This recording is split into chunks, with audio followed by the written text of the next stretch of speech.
Welcome to the Boswell Book Company Alliance Francaise. And remember, I pronounce words wrong in every language and have terrible accents. So it is day 4,416 of Boswell being in business. We love working with, can I say AF? Can I say that? I don't screw it up again. This is my second in a series of conversations with the executive director. Before we get started, I wanted to welcome Anne and have her say a few words. Yes, so I'm really excited to be part of this conversation with Janet and Daniel. So the Alliance Francaise de Milwaukee, we are actually 103 years old. We were founded in 1918, there's just a little bit of a parallel in that our founder was very involved in helping France get back on its feet after World War I, and there's a really strong role of American women helping France after World War I and World War II. And actually, we had a program for our 100th anniversary with Anne Morgan, who did a lot to help France after World War I, and she was one of the original trustees of the American Library in Paris. I myself have stepped foot in the American Library in Paris, so this is really exciting. And the Alliance Francaise does have a history of having members who are what we would call war brides. Unfortunately, they would tend to be a little bit older now, and so there's fewer and fewer, but there's just a real link between the Alliance Francaise and this story. We have quite a few events, all of them online. So that's the silver lining of the pandemic, is that we're able to have fantastic events like today. So check our website to see more. Merci. Well, thank you so much, Anne, and welcome to Janet, Skeslien Charles. This is your second novel after Midnight in Odessa, and you've also contributed to a number of magazines and also Montana Noir, and you live in Montana and Paris, and that is probably a great intro for you to say just a few words of setup about the book. Would you be able to do that for us? Yes. Well, hello, bonjour. I'm so delighted to be here with you today. My mom's side of the family is from Milwaukee. They live in Menominee Falls. So, I've been really looking forward to this. And I think my mom's watching. I could hear us talking down the hall, so I could hear her iPad on. So that's really nice to be able to share this with family. My book is called The Paris Library, and it's World War II. Paris is occupied. There's a war on words. It's Nazis versus American librarians, and the American librarians win. So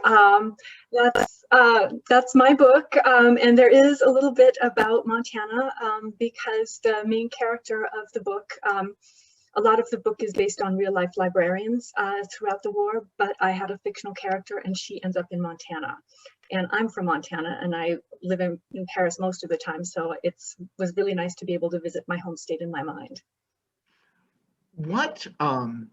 So we know about that you tell this wonderful story about the American Library in Paris, and you wrote Montana Noir, so there is a bit of a mystery to the story. So this is one of those. There's some books where you go, there's really no spoilers. There are some spoilers here, and though the book has been out for a while and we've been selling it really well, and one of the nice things about virtual events is that people really love to buy the books ahead of time and read them first. And you were a #1 Indie Next pick and New York Times bestseller, and you were on our Boswell bestseller list for we had a half Paris, half library table. So books in Paris, books about libraries. But how did you come to discover, not that it's a secret, but how did you come to discover the story of the American Library in Paris? Well, I worked at the American Library in Paris, and it kind of was a secret because at the time, 2010 to 2012, there was no information about this story on their website or written in their history or in their newsletters or things like that.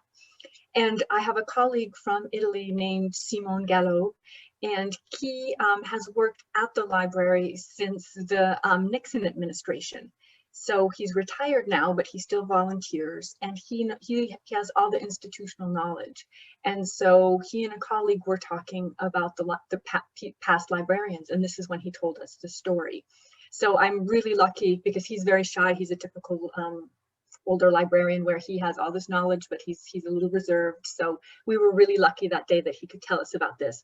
And then I was curious, and I'm an obsessive Googler. And I can tell you it pays off because I found some really great information on the American Library Association website. There was a 15-page report marked confidential that was written by the directress about her time right before and during the occupation. And when I saw that report, I realized that there were more librarians and archivists putting on, scanning and putting information online. So I was confident that I could find the information to tell the story. But and that 15-page report is on my website, and you can read her real impressions of the Germans coming and of just life getting harder and harder as time went on.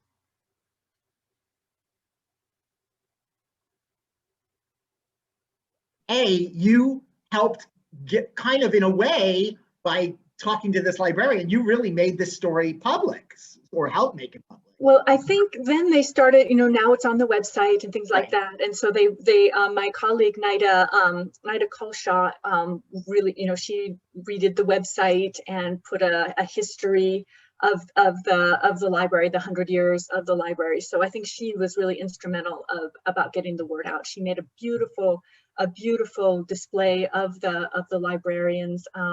There was even after the library, there was a librarian from Idaho who was just absolutely adorable. So Nida is really responsible for why do you think the story was confidential on the ALA page? Well, the report was, I think, confidential. I think at the time, maybe everything had to go through diplomatic pouches, and it was maybe hard to get the information out. And maybe they weren't supposed to say that. It was written in 1941, so they weren't supposed to say bad things about the Nazis. Wow.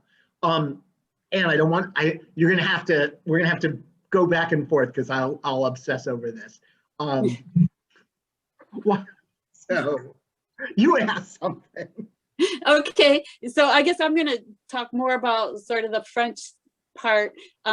So part of your story happens in Freud, which I would pronounce Froid, Montana. Why did you choose this town? So as many Francophiles will know, Froid means cold Montana. Why choose that town? Well, it's a real town. It really exists. And my neighbors here in Shelby, Montana, are from Freud. So I'd heard about Freud for a long time. And I have to say, I love the combination of froid, cold, and Freud, Sigmund Freud. There's just something about it. And I wanted my Parisian to end up in a town with a French name. And so they almost seem, in my mind, almost like opposites. You have like the sparkly, fashionable Paris, and then Freud, which, when Lily talks about how people dress, how people eat, you feel like there's a big gap between the two. Yes, well, and I was kind of drawing on my childhood. I can remember going into the grocery store and seeing ladies in their curlers, which would never, I've lived in Paris 20 years, never seen anyone in their curlers. So, people put on high heels to take out their garbage. It's just, it's very, as you say, it's very different. So I tried to show the difference. I think the people are caring, and I think that you have the same human qualities, but it's true that the physical aspect can be a little different. Yeah, and then I guess the bigger question is, there's an American fascination for France, and the whole idea of the American Library in Paris, and of the support of France after the two wars. Why is there such a passion for France from Americans, in your opinion? I think so many people have gone to Paris or to France, junior year abroad, honeymoon, vacation, and so they pass an idyllic week or an idyllic semester, and it's a place that it's really, you know, it's really, things are done the way that they used to be here. And so I think a lot of Americans like going to the cheese shops, they like going to the patisserie and having some nice pastries and things like that. And it's very, it feels very, very safe. It feels really nice that things are done the way they used to be. It's got almost, it's like I don't mean this in a bad way, I mean this in a good way, but it's, you know, we have this idealized vision of, you know, and the romance plays on itself. And enough of the time it bears out. So, you know. It's true. It's true. Paris is like a museum. I mean, it doesn't really change, and you know, you can go back to the same cafe from 20 or 30 or 40 years ago. I mean, you know, de Magot is still there, Café Flore is still there. So yes, absolutely, there's that nostalgia. Some sort of, you know, tradition, and I think we Americans are thrown, and much of the world is thrown off by constant change. You know, we're just, things are always changing, and you can go back to Paris and see a lot of the same things. And then you have sort of these iconic authors like Hemingway, James Baldwin, and more, who actually were very involved with the French library during World War II, right? Or maybe before. Sorry, I'm getting confused. Well, I know that Henry Miller used to go there and steal books. And Sylvia Beach from Shakespeare and Company donated a lot of books to Shakespeare and Company, or to the library. Marlene Dietrich, her collection is at the library, and I love her because she believes in marginalia. So she would write in bold black letters, "This is the worst thing I've ever read." So, as a librarian, you're not probably, when you see one of your collection books like that, you're not that happy. But to get a famous person's book with marginalia, that's pretty cool. Yeah, that's fun. Yes, it's really fun. Yeah. Tell us about and I read with a pen. Oh, so when they donate your collection to the American Library, it will have a lot of marginalia. It will, but I would never write, "This is the worst thing I've ever read." You don't know yet. You might not have read that book yet. Talk a little about the framing of the story. You know, it's not unusual for historical novels, but I'm sure some books have them, some books don't. And it seemed you really wanted Odile. That's not a gift. You know, it's funny because you read the copy and it's like, we're not going to tell you who the old woman is in Montana, and it's like it's on page 10. You know, it's sort of, it's not, but by not seeing it on the jacket, I was a little panicking, like, am I not supposed to reveal that's Odile? But I'm just telling it. It was you really wanted to have, obviously you couldn't set it in present day because of the ages, but you really made what was the importance to you of having these dual narratives going on in the story? Well, to me, the point of the story is how we carry stories on. And Lily listens to Odile's stories, and Odile tells stories, and she uses phrases from all of the characters in the book, from her mother to Eugenie to Paul to the library members, Mr. Price-Jones and Monsieur de Nercia. And Lily, in her graduation speech, recites all of this advice that she's heard from Odile, but actually it's from all of the people that Odile knew in Paris. And so here's this little girl in Montana who is the human, really the human, well, she's the memory of all of these people, and she's keeping all of these people alive. And so to me, the transmission of stories as an author is so important. And how we do that is sharing stories and being open to people and listening to what they're saying. And so that was kind of my theme of the book. Is I think a lot of times we talk, or we tweet or we post, but we don't really listen. Yeah, you know, there are, what's wonderful about that is seeing the connection between the two stories there, and also some of the parallel themes that run through both things, which I won't talk about now, but you'll see, like things like trust and secrecy that play out in different ways in the two stories. We should definitely go back to Paris, because one of the things that's so cool, it's a historical novel, but almost all the characters in the book are are real people that you did research on. I've heard you might have a little PowerPoint with some of the characters. I do. I'd love to share that. Let's see if it works. Okay, it will. I feel confident.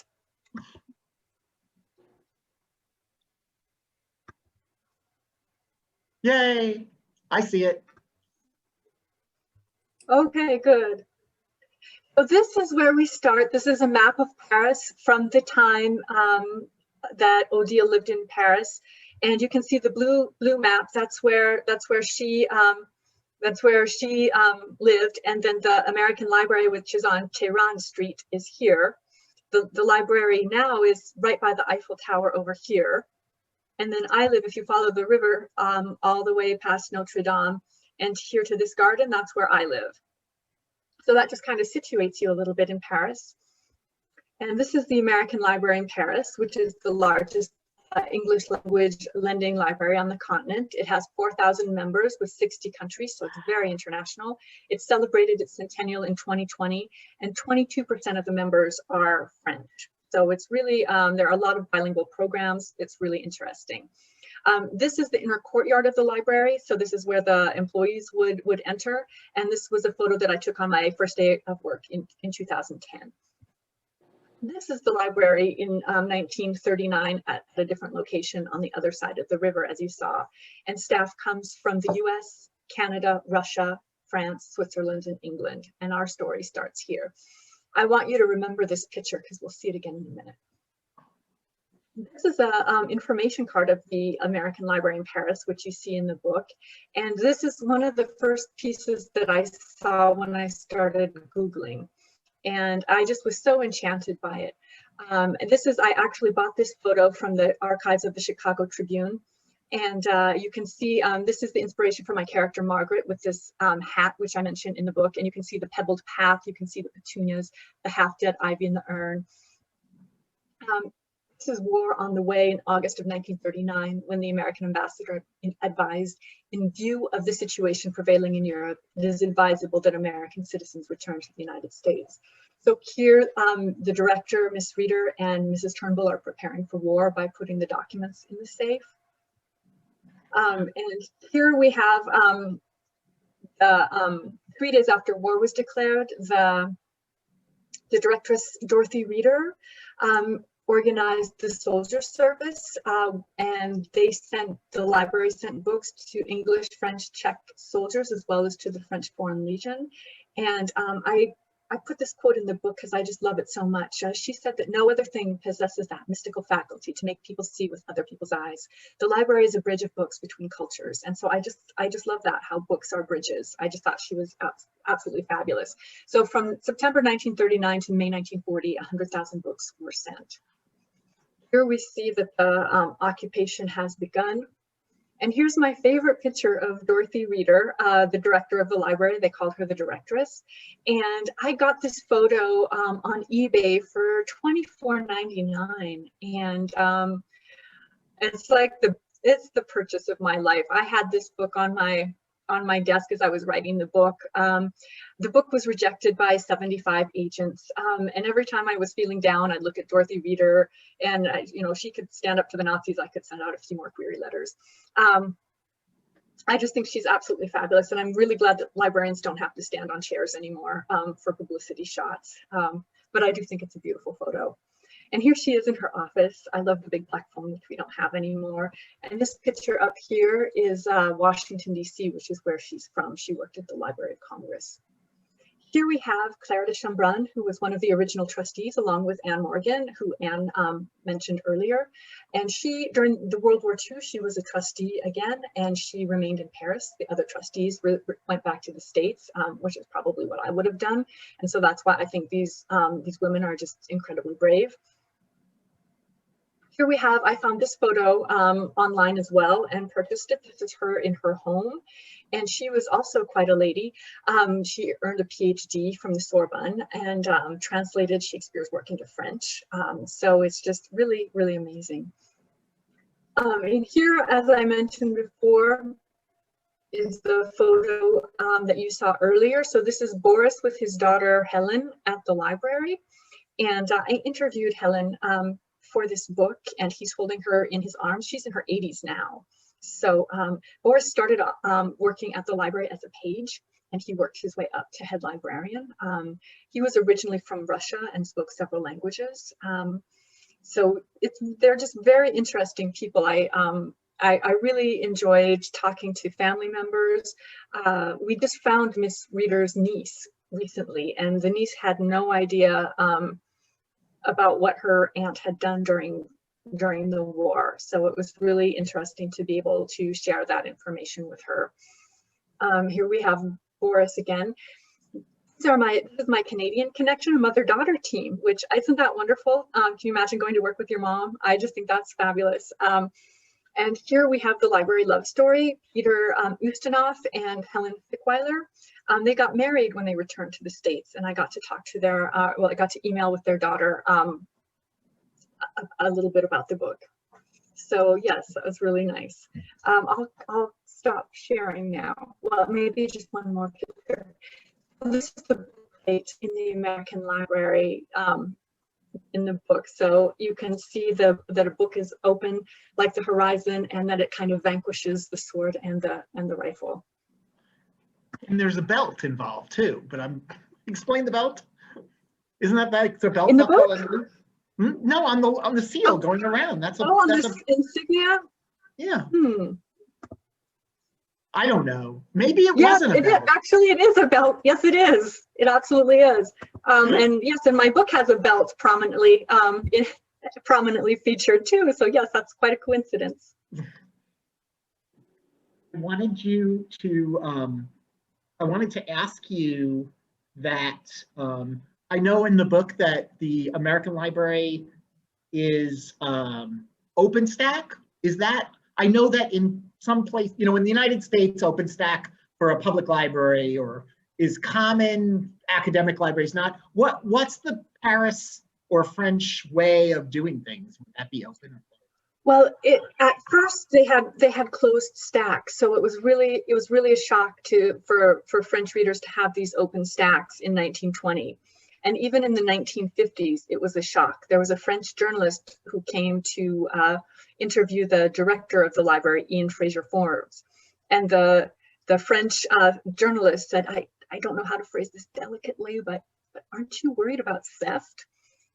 And he said, no French people ever steal our books. If someone steals our books, it's an American, and they just, they take it, they forgot that they checked it out, and, they eventually send it back. But no, we don't worry about theft. So it was really revolutionary at the time. You can imagine some people in Paris, because they have would say, I'm going there. I mean, I'd love to. Yes. Yeah. Well, the book came out first in France in the fall of 2020, and so we had journalists, and they were really surprised. It was their first trip to the library, and they were surprised to see the archives, and surprised that anyone could access them. Because I had, even at the Bibliothèque Nationale at the French National Library, I always had trouble getting documents. It was always kind of a fight. I know your book you didn't translate your book, somebody else translated. Did you read the book in French? I did. Yes, I did. Yes, it was very interesting to see. It was very interesting to see. I think the book in English starts out, numbers floated around my head like stars, and in French it starts out, the numbers floated around my head like stars in the sky. And so you just don't know what's necessary in a foreign language. So it was interesting to read. Interestingly, the translator translated Dahlia Noir. So that's quite a difference, going from a noir, Dahlia Noir, to something, to historical fiction. So he had a wide experience. Cool. I feel like the book talks a little bit about homesickness. So Odie's homesickness while she's living in Troyes, and then Margaret's homesickness in a way in Paris. How much does that play into how you wrote the book and the situation? Well, I think people always have longings, and for example, Lily, the teen in Montana, she just longs to be out. She just wants out of her small town, and of course, Odile longs to go back to Paris, even though she can't. Or And Margaret, for me, a lot of people have really high expectations of Paris, and sometimes Paris fails to live up to those expectations. So I think there's the Stockholm syndrome, but there's also a Paris syndrome where it was tourists from Japan who, they see these beautiful montages of French cinema and French perfume ads, and everything looks so beautiful. And then it's really quite a shock when it's a big city just like any other city. There's traffic, there's violence, there's litter, people push each other, people are impatient. So it's really a shock it can be quite a shock. And I think it was really a shock for Margaret to arrive. She was expecting romance and love and friendship right away. And it took her a long time to get established. And I think maybe also we don't realize how rooted we are to family. So we think, oh, we can live, we can be this independent person. And then when you're in, the deep Montana for Odile, it was hard. And when you're in the glitzy Paris for Margaret, being away from her family and friends is hard. And I think maybe Lily also found some sort of comfort in her family, or I sort of found that towards the end. Yes. But yeah. Oh, so I hope I'm not giving anything away, but her transformative relationship with someone in her family is one of the many lovely parts of the book. So I love that somebody gets a second chance. Oh, yes. Good.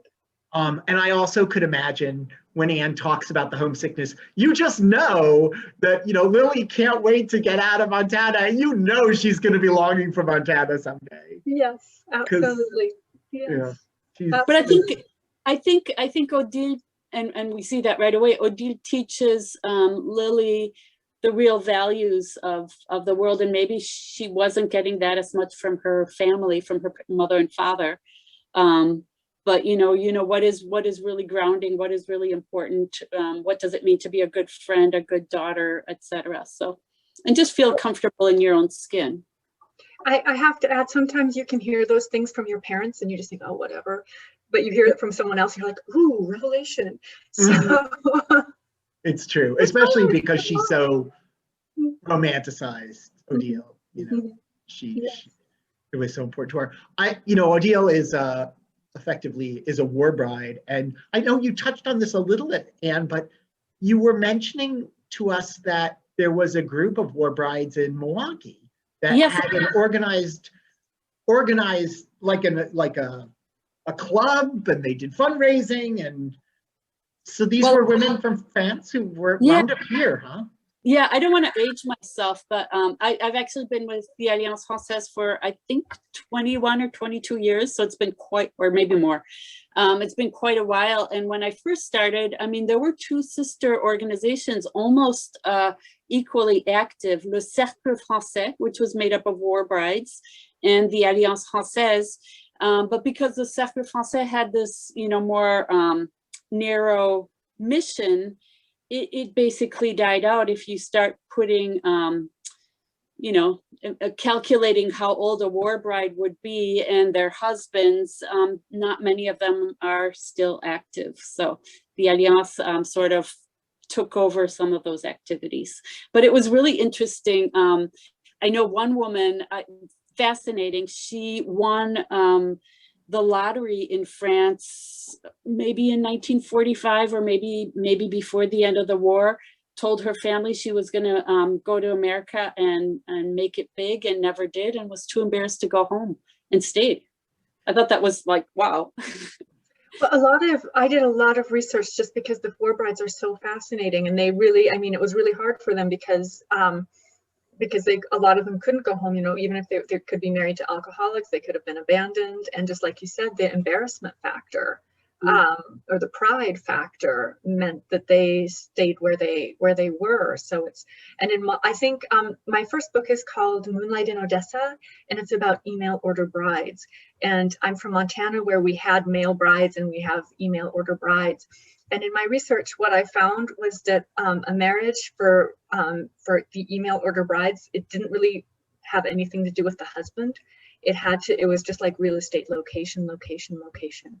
So the gals who were in Milwaukee, where they could maybe get a job in their field, where they could find fellow French women and kind of have relationships or friends, they would be fine. But the women who were maybe in the country and couldn't find jobs or were isolated, they were the ones that had, I think, the most problems.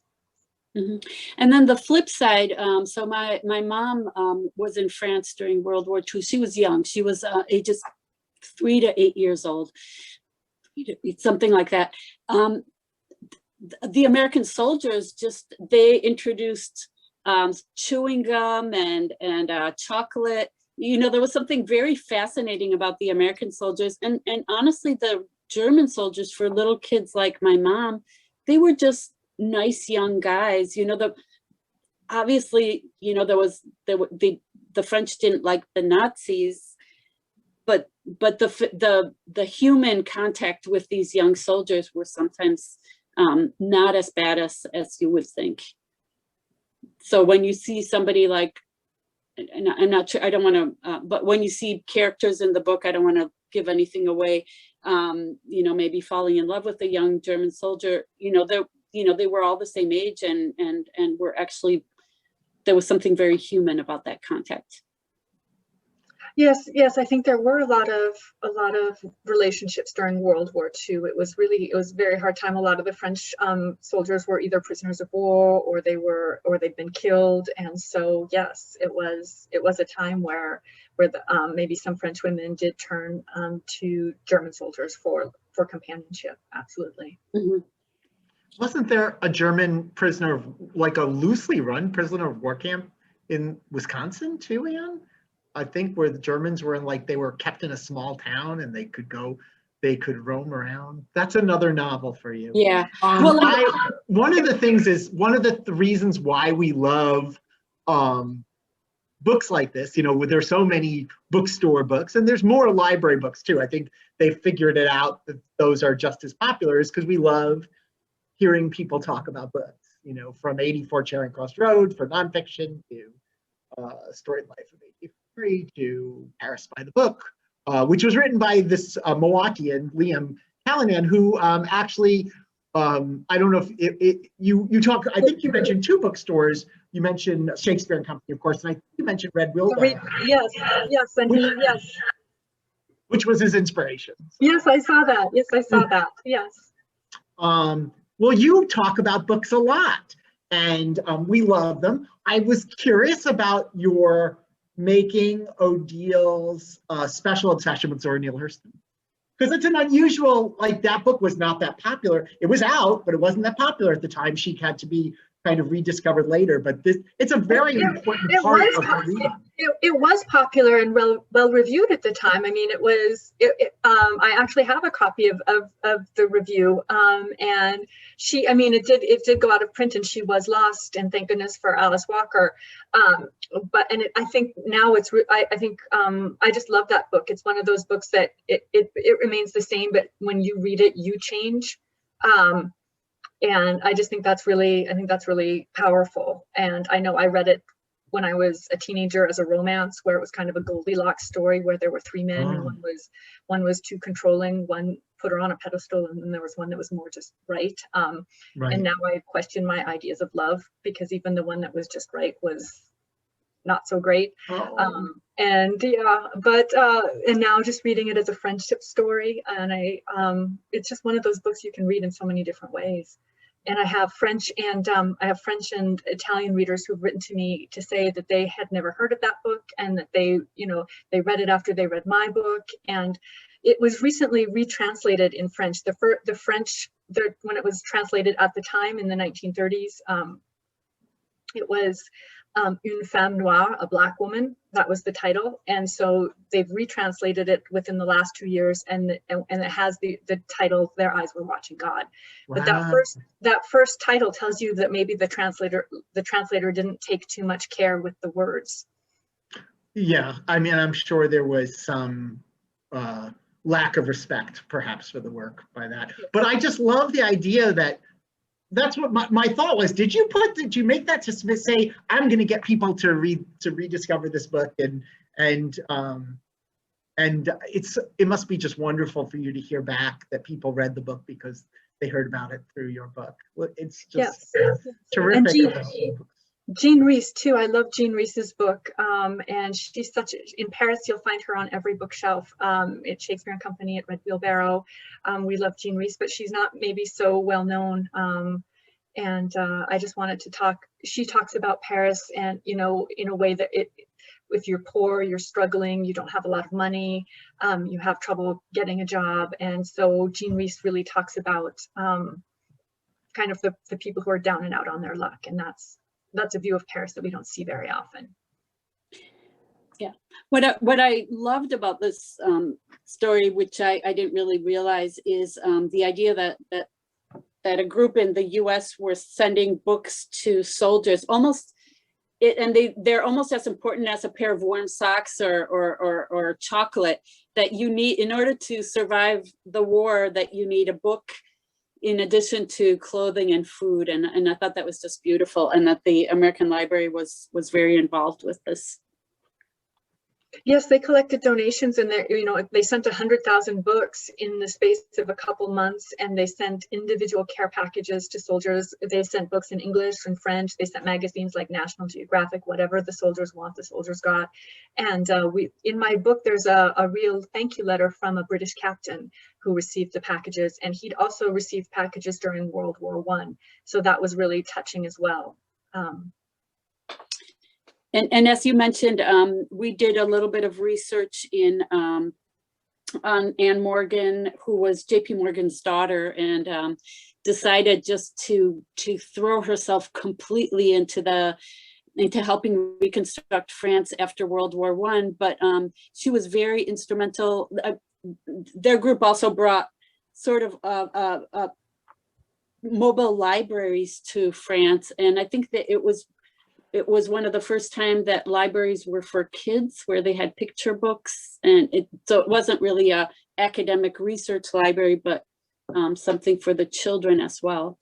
Yes, Jessie Carson from the New York Public Library went to the north of France, and she took children's furniture, furniture to scale. So she created these havens for children, and they were there during the war. It wasn't just after the war. CARD, the American Committee for Devastated Regions, started in 1916. So they were there during the war, and Anne Morgan was just miles from the front.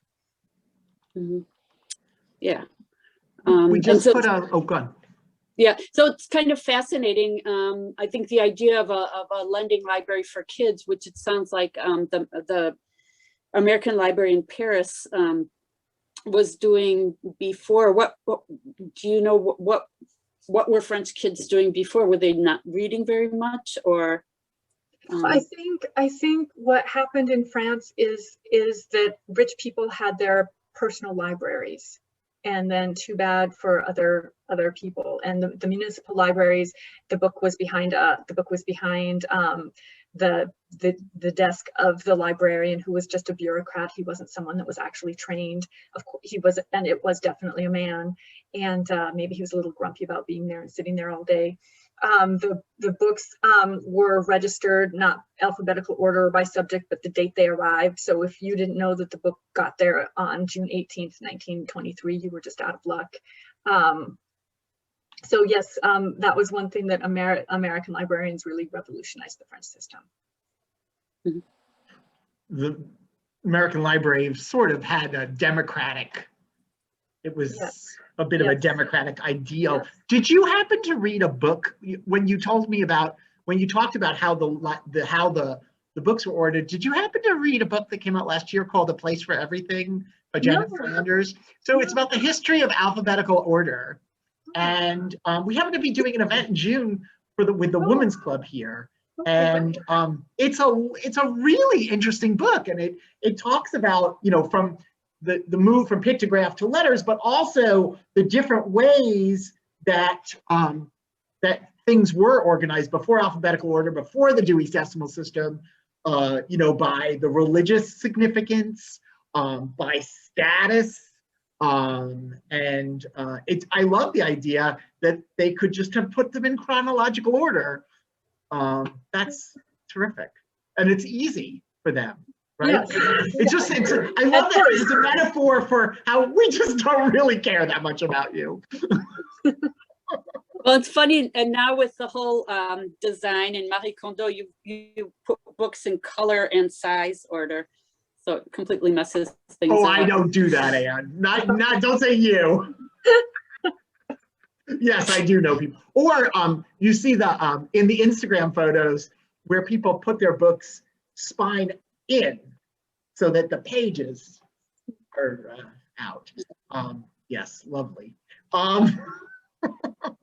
And how do you organize your books? Do you put them in chronological order, color order? I do it by so I have my art books, my favorite books, the books I'm going to read. So they're by section, and then it's by size. Sorry. By size. I'm not criticizing now. Odile is a bit of a Dewey Decimal fan. Yeah. Was that how much? Did we talk about, my brain is like, we talked about the stacks, that's right. I'm like, I feel like I already asked this question, but that was more about open stacks versus closed stacks. Dewey Decimal System was a product of the American Library Association, which ran the American Library in Paris. So I assume the French libraries would not have used that at the time. They started in 1920. I think the Dewey Decimal System was invented in 1873, and so they started in one library started in 1920. So, and then little by little it caught on. I see that in the chat there's someone who says that from it was Jay Ryan who tells us Camp Billy Mitchell, now an airport, was the POW camp, because you asked about that earlier. So that's interesting, from POW camp to airport. And Heather also mentioned that she loves your compilation of all the books that you mentioned that you have on the website, which I'll send a link for that. Thank you, Heather. So at that point, so by World War II, the libraries, French libraries, probably would have been using the Dewey Decimal System. I think yes, I think little by little they'd started, but it was still closed stacks. Yes, absolutely. There's still some, there are some very weird issues about the Dewey. It's like, I don't know if I love that Dewey Decimal System as much as Odile does. One of, in addition to Dewey being a problematic person, I mean, it's just, and this is a thing that bothered me, like when I was 10 and I would go to the library, I'm like, gosh, there's a lot of numbers for Christianity. It's like, isn't it? It's like almost 10%. It's about 8% of all the numbers have to do with, it's like 200 to 280, and then like 297 is Islam. Oh, that's interesting. Yeah. There might be some work to be done there. Yeah, feel free to update. That's what I'm saying. Yeah. My college library used something like the Dewey Decimal. It was a number system, but it wasn't the Dewey system, and it's been so long. But I just remember going from my high school library to my college library. I'm like, these books are not in the right place. So, would you like to mention any of the other books that you wanted to highlight? One of the things I noticed about Odile, she was not a big fan of the French. She was not a big fan of what? French literature. Oh, well, I think it's one of the, when I was in Montana dreaming of France, I read so many French authors. And now that I live in France, I just love reading in English, and I love my American authors. So yeah, I think sometimes it's, when it's something that you have, you kind of take it for granted. And she just, yes, there's something about the American library. And I actually based, Odile is named after Odile Hellier, and she was a bookseller on Rue Princess Street in Paris, and she had the Village Voice bookstore for 40 years. Excuse me, she started it when she was 40, and then she retired when she was 70, so she had it for 30 years. Okay. And so she had the same red hair, the same bob as Odile as an older woman, and that same love of American and English literature. And in French, we say that booksellers défendre, they defend books. And so she just defended her books with a passion, the books on her table that she loved. And so, yes, that's where Odile's passion for books comes from, and specifically English and American books. Speaking of book defenders, I was when I was copying, I was like, I don't understand. The book defender is trying to get the books away. How did that Was that just some sort of ironic, like, where did that come from? That that was his actual title. That was the Nazi library protector. Yes, that was his actual title. Bibliothekschutz. Yes, that was his actual title, and it does sound rather ironic because, of course, they pilfered all the books from the Russian, Ukrainian, and Polish libraries. So yes, it was an ironic term, but yes, he was there and he oversaw all cultural, all the libraries and bookstores and things like that to make sure that a huge list called the auto list that made sure that no banned, the list of the banned books. So the American Library in Paris was in a different situation because the auto list was all the titles were in French. So maybe they banned a book by Hemingway named something in French, but it wasn't that technically. The Sun Also Rises. Actually, that was afterwards. But that book that might have been banned in French, it wasn't technically banned in English. So they had a little leeway. Yeah. I have a question for you about the character. There are so many vibrant characters and such wonderful stories. Of all the people, and let's exclude Odile because this is her story, and like, who was the person that you felt like, I could tell a whole book about this person? Was there somebody that, of a side character who you fell in love with, you thought, I might one day write a book about this person? I love Margaret, the English woman, because I just related to her feelings of loneliness and being lost and really finding a sense of community in a library. And yes, I think she could have a whole book to herself. She was just really an interesting person. And I'm still not on a first name basis with Miss Reader. I spent 10 years with her, but she's still Miss Reader or the directress to me. And I feel such reverence for her. She, after the war, after she returned to the States, she raised money and awareness for the Red Cross. She went to Bogota, Colombia for 2 years and trained librarians. When she was done there, she went to England and France for the Red Cross. And she arrived back in Paris right when the Germans were leaving. So she just had this, worked on 3 continents in the 1940s. She's just amazing. And she was a single woman? She arrived in Paris alone in 1929. Because that's what we found. So the founder of the Alliance of Milwaukee was single her whole life. Anne Morgan was single her whole life. The whole idea of these single women, and they would travel by boat. I mean, it would take like 2 weeks all over the world. I mean, our founder would, I think, every other year would go to France, and then otherwise she would go to Peru or Vietnam, etc. They just led fascinating lives and completely devoted to their careers. So really fun. And do you think that, or Janet, either one, do you think that this was perhaps because at the time the feeling was if I wound up with a man, I would not be able to do the things that I want, and I'm reading into this, but there was a little bit of a lesbian undertone also. Okay.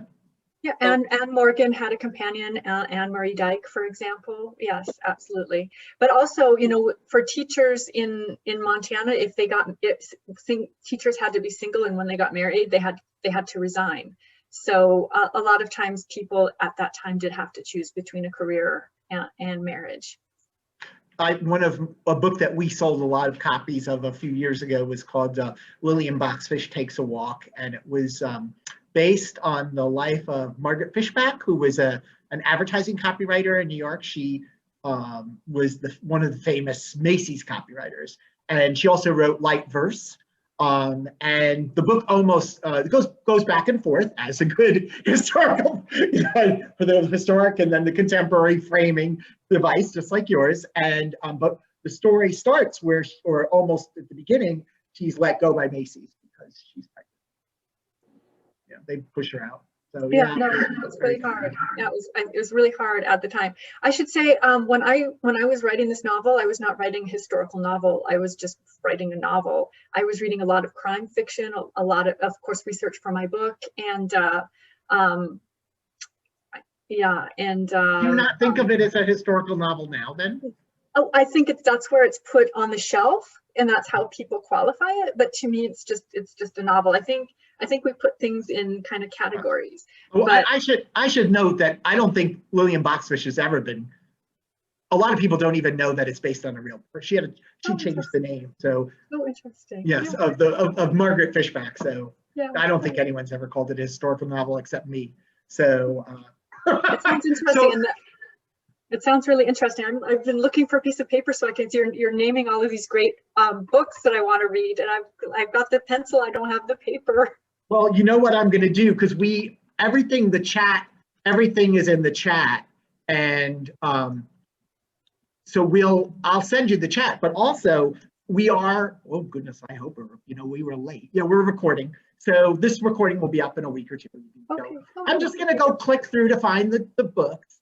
Would you like to recommend any books to any of us? And they can be books that are not out in the United States yet. And they can be books in French, because we always have a lot of French speakers on Alliance events. Oh my gosh, I've been reading a lot of ARCs that are really amazing. I just read a book called Yours Cheerfully, which is— I'm reading it right now. Yes, I just blurbed that book. Yes, oh my gosh, yes, my mom is reading that right now. Yeah, so I just read, and it's a book that takes place during World War II in England. And I have to say, having spent 10 years in World War II, I'm kind of fed up with World War II, but I found that book absolutely delightful. It talked about the plight of women during World War II, and it was strangely timely because, of course, with COVID, women have often taken the burden of childcare and have really struggled, just like they do in the book during World War II in England. So yes, I just thought it was, I loved the first book, Dear Mrs. Bird. I thought it was just a delight, and so I was really happy to blurb Yours Cheerfully. I'm reading a book by Patty Callahan now. I think it's the follow-up to Becoming Mrs. Lewis. Oh. And I'm really, I love Narnia, and I haven't really thought about it in a long time. And so it's really exciting to be back in that universe. We both, Dear Mrs. Bird and Becoming Mrs. Lewis, were big hits at Boswell. So yeah, I don't know if I wanted a sequel. I have to say, I wasn't sure I wanted a sequel, but so far it is quite charming. And so I'm enjoying it a lot as well. I'm going to send the link for Lillian Boxfish Take the Walk. What else would you like to ask, Anne? You have another question? Well, I just maybe getting too much into the book, but there's just seems to be a lot about reputation, tradition, gossip, and there's the occupied Paris where people were gossiping on each other, and there were kind of the bullies who were the Nazis, roaming the streets. And then there's the junior high school in Lily's life where it just felt dangerous to go to the bathroom, where you could just get beat up by Tiffany, was it? So I just found that parallel kind of interesting as well. And I don't know if it was me reading into something or.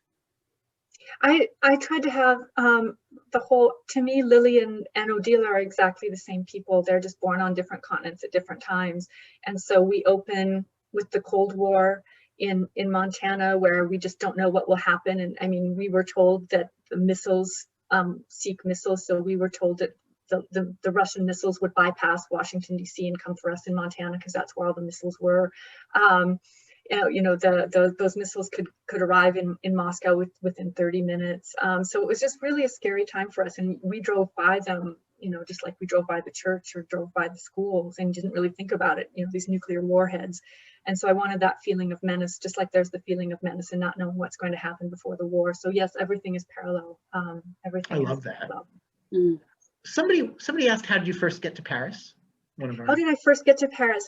I was in my parents. I grew up next to a war bride and really enjoyed French. And so my parents invited 3 exchange students during the summer.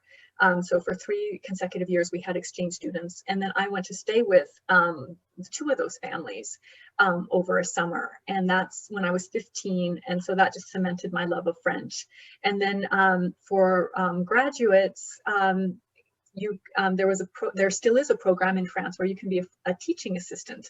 So you can work in a local high school or junior high, and you have your French working papers, you have your visa, and because it's sponsored by the French government, and you work 12 hours a week, and it's minimum wage, but you get to, you have everything you need. It's really nice. So I did that for several years. I kept renewing my contract. I met my husband and I just kept renewing that contract. That's wonderful. We have another question. This is an interesting, complicated question. So one reader, apparently a close reader of the book, noted that Lily referred to Odile as a member of the resistance, but Odile never referred to herself as a member of the organized resistance.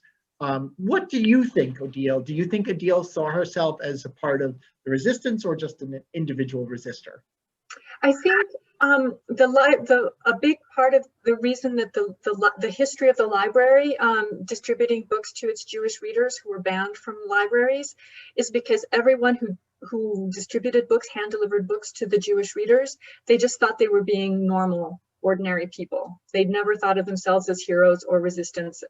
They just thought they were doing the decent thing, and that it wasn't worth writing about, it wasn't worth mentioning.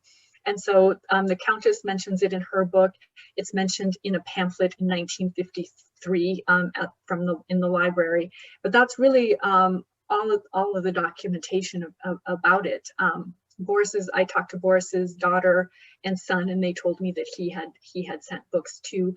But it wasn't something that he brought up. His daughter interviewed him at the end of his life, and it was mentioned then. It wasn't something he ever mentioned. So I think we have this idea of the resistance, but I think for the people who were actually doing the work, they just thought of themselves as normal people doing the right thing, and that's how that's how Odile thought about herself.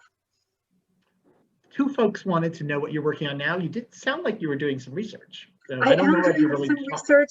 I don't like to talk about my projects too much, but it's really exciting to have Anne and you here and talk about the ladies right after World War I who helped rebuild France, and the amazing librarians. So I'm doing some research in that area. I think that's enough. That's enough of a hint for folks. There's just something, and it had an Milwaukee connection. There were a group of women called the Hello Girls who were recruited by the American Army during World War I if they spoke French and English, and they were telephone operators. I just love the name Hello Girls. I think somebody should have a rock band called the Hello Girls. Oh, I think that's a good title for a book. Yeah, I think it is a title for the book. Yes.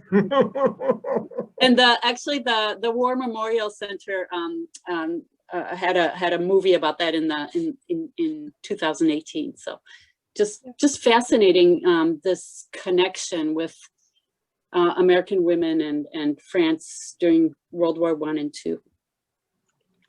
Do you have a last question, Anne? Otherwise, I think we're just about the end of our time. Did we forget to ask you anything that you feel like should be asked? No. Thank you for a wonderful conversation. The big question is, what's life like in Paris right now? Well, we just came out of our third confinement. May 4th was the end of the confinement, and so I actually had to kind of really prove that I needed to. I had all my papers. They really were pretty persnickety about me leaving the country. So that was kind of and you have to have papers if you go more than 10 kilometers and things like that. And it's pretty regimented. And the restaurants and cafes were closed, are still closed. So it's very strange. There aren't that many tourists, so the streets are very empty at times. So it's a very strange atmosphere. It's a very strange atmosphere, but I think people are coping with the best they can. The schools weren't closed for the other two confinements because they just found that it was overwhelming for parents to try to work and have kids at home. Right. Yeah. Oh my goodness. Thank you. There's rumors that that the EU will open up to American tourists sometime this summer. Yes, I heard June 8th. I don't know if that's true or not.